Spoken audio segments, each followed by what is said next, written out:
கமல்ஹாசன் அவர்கள் பிக் பாஸை நடத்தும் போது எதிர்பாராததே எதிர்பாருங்கள் அப்படின்ற ஒரு வார்த்தையை பல தடவை சொல்வாரு. அவர் பல சீசன்ல பாவித்திருக்காரு.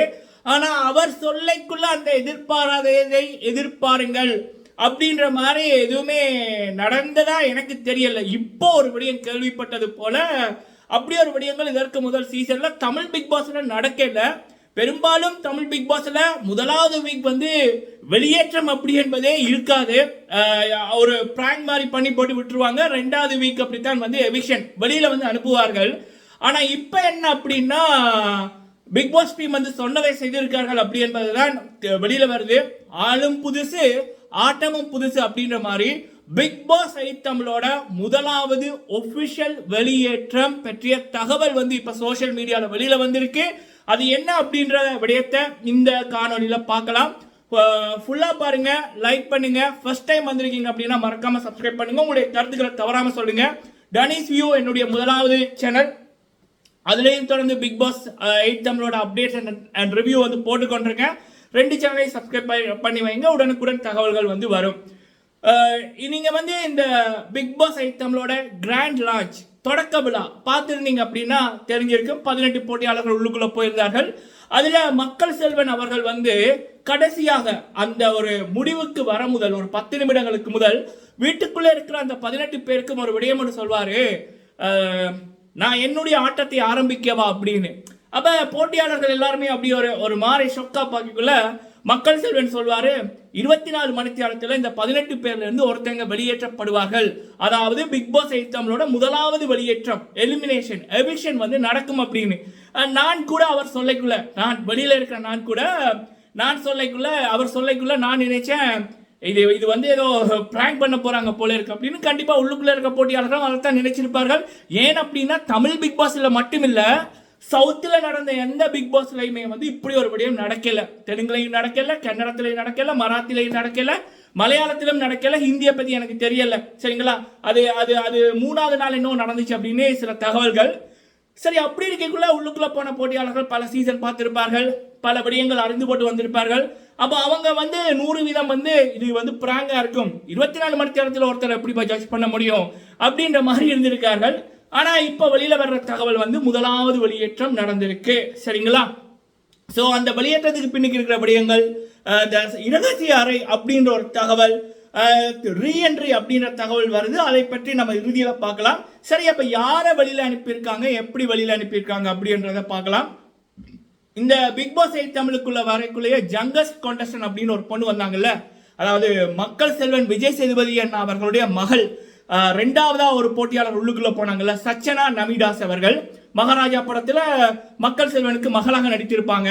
ஸோ நான் கூட நேற்று போட்ட காணொலியில ஒரு விடயம் சொல்லியிருப்பேன்.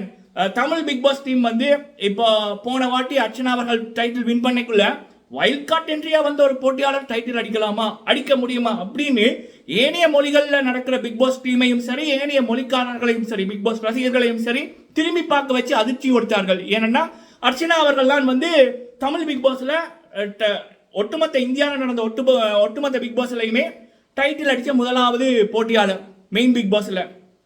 அப்போ அது அவங்களுக்கு ஒரு பெரியதொரு இதாக இருந்துச்சு. அவங்களை பார்த்து இப்போ பல பேர் ட்ரை பண்ணுறாங்க.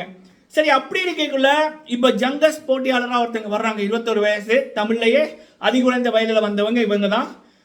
அப்போ அப்படி இருக்கக்குள்ள நான் கணித்தது ஒருவேளை இவங்க டைட்டில் அடிக்க கூட சான்ஸ் இருக்கு அப்படின்னு. ஆளும் துணிச்சலான ஒரு ஆள் தான்.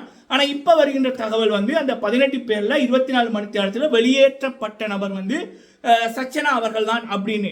காரணம் 2 விதமா சொல்றாங்க. ஒன்னு போட்டியாளர்களிடம் ஒரு வாக்கெடுப்பு நடத்தப்பட்டதாம். உங்களை அதிகம் கவராத நபர், அதாவது உங்களிடம் அதிகமா என்ன சொல்லலாம், பேசாத நபர், பழக முடியாத நபர் யார் அப்படி என்பதை கேட்டு அதுல போட்டியாளர்கள் பல பேர் சச்சனா அவர்களை தெரிவு செய்து வெளியில் அனுப்பின பேர் வந்துச்சு. அதனால வெளியில் அனுப்பப்பட்டார் அப்படின்ற மாதிரி சொல்றாங்க. இன்னொரு பக்க தகவல் என்ன அப்படின்னா, ஒரு போட்டி வைக்கப்பட்டது, அதுல இவங்க தோல்வியுற்றபடியா வெளியில அனுப்பிட்டாங்க அப்படின்ற மாதிரி. இது சச்சனா அவர்கள் வெளியில போயிட்டாங்க அப்படி என்பது வெளியில வர தகவல். எப்படி போனாங்க அப்படி என்பது இப்படித்தான் அப்படின்ற மாதிரி. சரி, இதுக்கப்புறம் என்ன அப்படின்னு கேட்கல. பொதுவா பிக் பாஸை பொறுத்த வரைக்கும் சுவாரஸ்யமா நம்ம மக்களை அப்படியே எட்ஜ் ஆஃப் த சீட், என்ன நடக்கும், அடுத்தது என்ன, ஏன் இப்படி பண்ணார்கள் அப்படின்னு கேள்விகள் வந்தா தான் அது பிக் பாஸ்ன்ற பெரிய ஒரு ஷோக்கு வந்து ஒரு மிகப்பெரிய ஒரு வெற்றி அமையும். ஸோ அதனாலேயே இவங்களை இப்போ வெளியில் அனுப்பி போட்டு இவங்களை வந்து திரும்ப ரீஎன்ட்ரி இன்னொரு 35 நாட்களில் ஒரு 8க்கு மேற்பட்ட போட்டியாளர்கள் வைல்ட் கார்டு என்ட்ரியா வர இருக்கார்கள். அதில் சில வெளிநாட்டு போட்டியாளர்கள் கூட வரலாம்.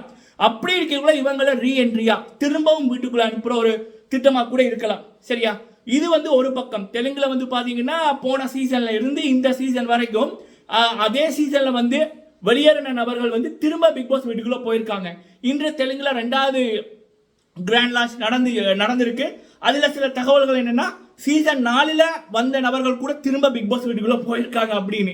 ஸோ அப்படி இருக்கக்குள்ள தமிழ் பிக் பாஸ் டீம் வந்து இப்படி வந்து பண்ணலாம். இவங்களை வந்து ஃபர்ஸ்ட் வழியில் அனுப்பி போட்டு இன்னொரு 30 நாட்கள்ல அல்லது 35 நாட்கள்ல திரும்ப அனுப்புற ஒரு ஐடியாவை கூட இருக்கலாம். அதுவும் வந்து அவங்க ஒரு நல்ல திட்டமா நினைச்சிருக்கலாம். இன்னொரு பக்கம் என்ன அப்படின்னா இந்த பிக் பாஸ் வீட்டுக்குள்ள இரகசிய அறை சீக்ரெட் ரூம் அப்படின்னு ஒன்று வச்சிருக்காங்க. அப்போ இவங்க வெளியேற்றப்பட்டதும் இவங்களை வெளியில் அனுப்பாம இவங்களை வீட்டில் அனுப்பாம இவங்களை வந்து அந்த இரகசிய அறைக்குள்ள வச்சு ஒரு 2 நாளோ 3 நாளோ அந்த இரகசிய அறைக்குள்ள அதுக்குள்ள பெட் இருக்கும், பாத்ரூம் இருக்கும். ஸோ அவங்கள அதுக்குள்ள வச்சு இங்க போட்டியாளர்கள் என்னென்ன பண்றார்கள் அப்படி என்பதை அவங்களுக்கு தெரியாம ஒரு டிவி வழியாகவும் ஒரு ஹெட்ஃபோனை கொடுத்து அவங்க என்ன பேசுறாங்க அப்படியானதை கேட்டு போட்டு போட்டியாளர்களோட மனநிலை அவங்களுடைய வீக்னஸ் அவங்களுடைய பிளஸ் என்ன அப்படி என்பது தெரிஞ்சதுக்கு அப்புறம் இவங்க வந்து திரும்ப வந்தாங்க அப்படி திரும்ப அனுப்பி இவங்களை போட்டி போட வைக்கலாம் அப்படின்ற மாதிரியும் ஒரு ஐடியா இருக்கலாம். அப்படின்ற மாதிரியும் பேச்சுவார்த்தை வந்து போய்கொண்டிருக்கு. சரிங்களா? ஸோ இது வந்து இப்போ சோசியல் மீடியால ஒரு காட்டுத்தீ மாதிரி இந்தபடியே மக்களால் பகிரப்பட்டு பேசப்பட்டு வந்து ஒன்றிருக்கு. ஸோ பிக் பாஸ் 8 தமிழோட முதலாவது எவிக்ஷன் மக்கள் செல்வன் விஜய் சேதுபதி அண்ணா அவர்கள் சொன்ன அந்த 18 பேர்ல ஒருத்தங்க வெளியேற்றப்படுவாங்க அப்படின்னு 24 மணித்தியாலங்களுக்குள்ள ஒருத்தங்க வெளியில் அனுப்பப்படுவாங்க அப்படின்னு அவர் சொன்னாரு. அப்படி அனுப்பப்பட்ட நபர் சச்சனா நபிதாஸ் அப்படி என்பது வெளியில வருகின்ற தகவல். சரிங்களா?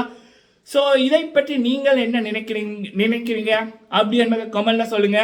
பிக் பாஸை பொறுத்த வரைக்கும் முதலாவது நாள் எவ்வளவு பெரிய நபர் உள்ளுக்குள்ள வந்தா கூட அதுல எல்லாரோடையும் கனெக்ட் ஆக முடியாது. இதற்கு முதல் வந்து டைட்டில் வின் பண்ண நபர்கள் கூட பல பேரோட கனெக்ட் ஆக இல்லை. சரிங்களா? அப்படி முடியாது. ஆரிய அவர்கள் கூட ஒரு 5வது வீக்குக்கு அப்புறம் அந்த கோட் டாஸ்க்கு அதுக்கப்புறம் தான் ஆரியோட எழுச்சியே வந்து இருந்துச்சு. அதுக்கு முதல் ஆரியவர்கள் டைட்டில் அடிப்பார்கள் என்று கூட பல பேர் நினைக்கல. ஆரியவர்களுடைய பேரை நான் சொல்ல காரணம் என்னன்னா பிக் பாஸ் தமிழ்னாலே இப்போ வரைக்கும் ஆரிய அர்ஜுனன் அப்படின்ற ஒரு பேர் தான். ராஜு அவர்கள் கூட 5வது வீக்குக்கு அப்புறம் தான் வந்து ஓகே டைட்டில் அடிக்கிற பொசிஷனுக்கு வந்தாரு. ஸோ அப்படி இருக்கக்குள்ள இந்த இப்படி பண்ண விடயம். ஸோ அதாவது இன்னொரு பக்கத்தில் பார்க்க போனா இவங்க வெளியில் அனுப்பிட்டாங்க, இனிமேல் திரும்ப வரமாட்டாங்க, சீக்கிரட் ரூம் இல்லை அப்படின்னா கண்டிப்பாக அந்த பொண்ணுக்கு ஒரு அநியாயம் தான் நடந்திருக்கு. சரி, நம்ம வந்து ஒரு பாசிட்டிவ் வேலை திங்க் பண்ணுவோம். நீங்கள் உங்களோட கருத்துக்களை சொல்லுங்கள். வீடியோ பிடிச்சிருந்தா லைக் பண்ணுங்கள். நன்றி.